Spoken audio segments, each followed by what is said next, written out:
Hello guys, magandang araw. For today's video ay magbibiyahe tayo papunta ng Alpaca.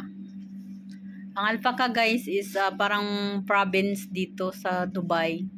May bahay, ang nandoon kasi yung pamilya ng amo kong lalaki. So mayroon silang bahay doon. Kaya minsan pagka like bakasyon, walang pasok dito, pumupunta kami doon para magstay. Parang province na yan siya guys. Mula dito sa Dubai hanggang doon is 45 minutes yung biyahe papunta doon. Yung nakikita nyong parang bundok dyan. Ano yan dito guys? Yung hindi yan siya bundok. Kung hindi nagiging bundok lang siya kasi alam mo yung mga basura na tinatapon nila dito. Pag kinukuha ng truck, ano na yun, nagigiling na yun siya.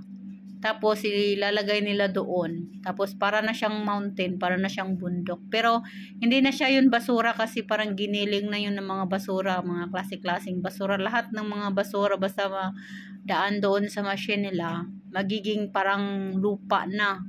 So, tinatambak nila kung tuwing may basura doon nila tinatambak nagiging ano siya, nagiging mountain siya.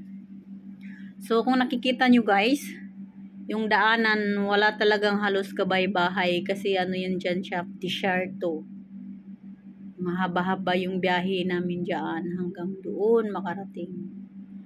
Tapos, province na kasi doon. Halos nabibilang lang yung bahay na nandoon. Tapos yung mga paligid, makikita nyo ang lawak-lawak, puro mga buhangin. Parang desierto. So, mabilis yung biyahe niyan. Kasi wala naman dyan traffic. So, tuloy-tuloy yung biyahe. Ang takbo niyan siguro nasa 40. Yung ng takbo ng sasakyan. So ako lang nagbiyahe niyan saka yung driver kasi papunta kami niyan doon nung nakaraan yung mga buwan na yun, nung bakasyon. Doon kami umuwi. Kasi tuwing bakasyon, nagbabakasyon din kami doon. Ay doon kami nag-i-stay hanggang matapos yung bakasyon. Minsan nag-i-stay doon ng 2 weeks, minsan 1 week, depende sa gusto ng hassle nga lang guys kasi alam niyo minsan na ang dalawa mahirap kasi pag mga mayaman, dalawa yung bahay. Minsan nila gusto doon sila. So wala kang magawa kasi kung yang ka lang naman, wala kang magawa. To be palo. Pero ayan guys, ini-enjoy na lang para hindi ka ma-stressed. Kasi kung lagi ka problema, wala, puro ka stress. So enjoy na lang natin yung moment. Ayan na siguro yung sinusom ko. Ano yan siya dyan guys? Paliparan.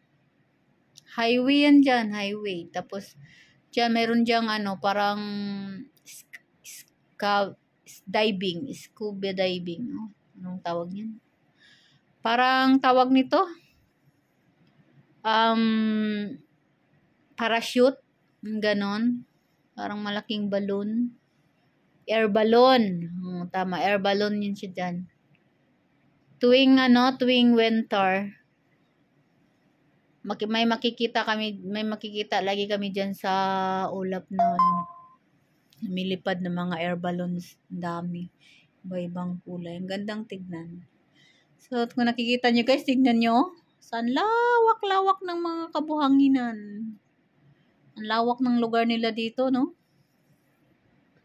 Dami-dami nilang mga kabuhanginan. So, pag magbabahay ka dito, hindi ka mamroblema ng buhangin kasi libre lang. Bibilhin mo is, na lang, mga materialis na lang like bakal or semento. Pero yung mga buhangin, hindi mo po problemahin kasi lahat yan buhangin. Di ba? Ang galing. So, tignan nyo gaano kalawak yung ka-desertuhan dito sa Dubai. Pero maganda yung desert dito guys kasi tawag nito May mga puno na ganyan, may mga halaman, may mga damo ganyan, oh. Tingnan niyo na kung nakikita niyo, wala naman yan patubig pero nabubuhay sila. Hindi kagaya doon sa dati na wala ka talagang makikitang ganyan, puro talaga disyerto. So hindi ganoon kainit dito pag tag-init. Hindi rin ganoon kalamig. Alam niyo pag nag-change na yung weather dito, guys, yung yung weather dito para ka lang nasa Pilipinas. Nakakamiss. Kasi hindi siya mainit, hindi rin malamig. So balance yung para ka talagang nasa Pilipinas lang. So mapipil mo talaga na parang Pinas lang. Tapos pag lumamig dito, parang December lang din diyan.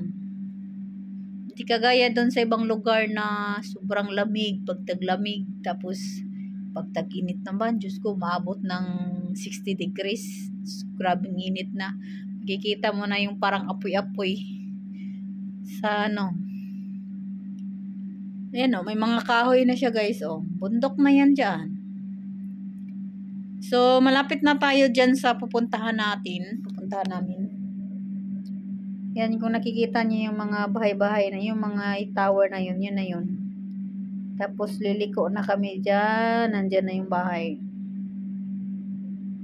Karating na kami. Lapit na kami sa bahay sa isang bahay. Sa side to ng amo kong lalaki. Dito sila nakatira. Liliko yan dyan. Tapos babalik konti, tatawid kumbaga.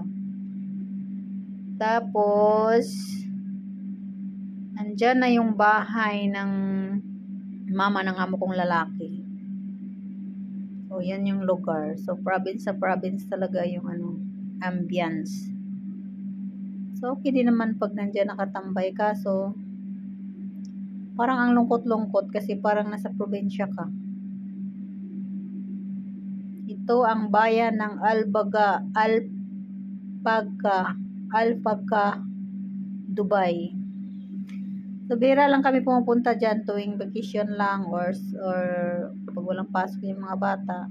Pupunta kami dyan. Nag-i-stay. Yan yung masjid nila, yung church nila. So papunta na kami dyan. Malapit na tayo sa bahay ng aming pupuntahan. Ayan na, guys, malapit na tayo sa bahay ng mama ng amo kong lalaki. So, pasensya na kayo, guys, kung pangit yung voice over natin kasi hindi pa ako sanay. So, nagpa-practice pa lang po yung inyong lingkod. Later on, masasanay din siguro ako magbo-voice over. So, kung nagustuhan nyo ang aking video, please do like and share and follow to our Facebook account. Thank you so much, guys. Thank you sa all nagsusuporta. Ayan na po yung yung bahay ng amo kong lalaki to. Papasok na kami. Ayan. Yan. Diyan. Ito yung bahay nila. Pero yung bahay ng amo ko dito, parang kwarto lang siya.